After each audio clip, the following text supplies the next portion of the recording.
ശൈലികളുമാണ് വാസന വികൃതി എന്ന് പറഞ്ഞ കഥയുടെ ആഖ്യാനത്തിന് മാറ്റുകൂട്ടുന്നത്.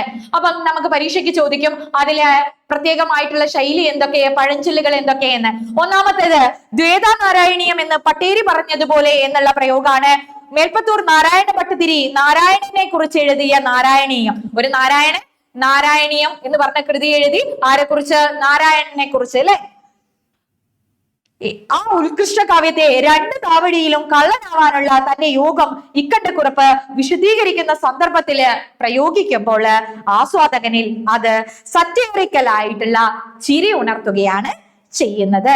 അപ്പൊ നമ്മൾ ഒരു പ്രയോഗം എഴുതേണ്ടത് ദ്വേതാനാരായണീയം എന്ന് പട്ടേരി പറഞ്ഞതുപോലെ. രണ്ടാമത്തേത് ചെന്നതിക്കെല്ലാം ഈരാറ് 12 എന്ന് പറഞ്ഞ പ്രയോഗം അക്കാലത്ത് നിലനിന്നിരുന്ന പകിടകളിയുമായി ബന്ധപ്പെട്ട പ്രയോഗമാണിത്. കളിയിലെ പരമാവധി മൂല്യമാണ് 12 എന്ന് പറയുന്നത്.